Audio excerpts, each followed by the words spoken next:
ಇನ್ನು 2011ರಲ್ಲಿ ಮುಂಡಗೋಡ ಅರಣ್ಯ ಇಲಾಖೆಯ ಐಬಿಯಲ್ಲಿ ಒಂದು ಹಲ್ಲೆ ನಡೆದಿರುತ್ತೆ. ಆ ಪ್ರಕರಣಕ್ಕೆ ಸಂಬಂಧಪಟ್ಟಂತೆ ಈಗ ವ್ಯಕ್ತಿಯೊಬ್ಬರನ್ನು ಅರೆಸ್ಟ್ ಮಾಡಿದ್ದಾರೆ. ಆತ ಮಾಜಿ ಶಾಸಕನ ಮಗ.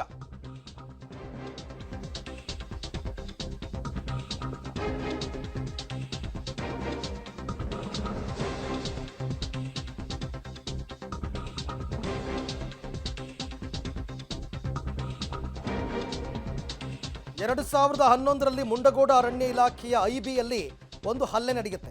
ಕುಡಿದ ಮತ್ತಿನಲ್ಲಿ ಕರ್ತವ್ಯ ನಿರತ ಪೊಲೀಸ್ ಅಧಿಕಾರಿ ಮೇಲೆ ಹಲ್ಲೆ ಮಾಡಿದ್ರು. ಹಣ ವಂಚನೆಯ ಪ್ರಕರಣ. ಇದರಲ್ಲಿ ಮಾಜಿ ಶಾಸಕನ ಮಗನನ್ನು ಈಗ ಅರೆಸ್ಟ್ ಮಾಡಿದ್ದಾರೆ.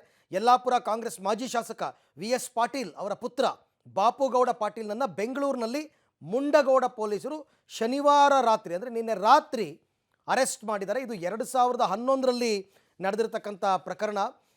ಐಬಿಯಲ್ಲಿ ಕುಡಿದ ಮತ್ತಿನಲ್ಲಿ 15 ಜನರ ಜೊತೆ ಸೇರಿ ASI ಬಾಲಕೃಷ್ಣ ಪಾಲೇಕರ್ ಮೇಲೆ ಹಲ್ಲೆ ಮಾಡಿದರು. ಇದಲ್ಲದೆ 2 ಚೆಕ್ ಬೌನ್ಸ್ ಪ್ರಕರಣ ಮೇಲೆ ಈ ಬಾಪುಗೌಡ ಪಾಟೀಲ್ ಮೇಲೆ ಇತ್ತು. ಹಲವಾರು ಪ್ರಕರಣಗಳ ಅಡಿ ಪ್ರಕರಣ ದಾಖಲಾಗಿತ್ತು. ಕೋರ್ಟ್ಗೆ ಹಾಜರಾಗದೆ ಕಳೆದ 6 ತಿಂಗಳಿಂದ ತಲೆಮರೆಸ್ಕೊಂಡಿದ್ದ ಈ ಬಾಪುಗೌಡ ನಿನ್ನೆ ರಾತ್ರಿ ಅರೆಸ್ಟ್ ಮಾಡಿದ್ದಾರೆ.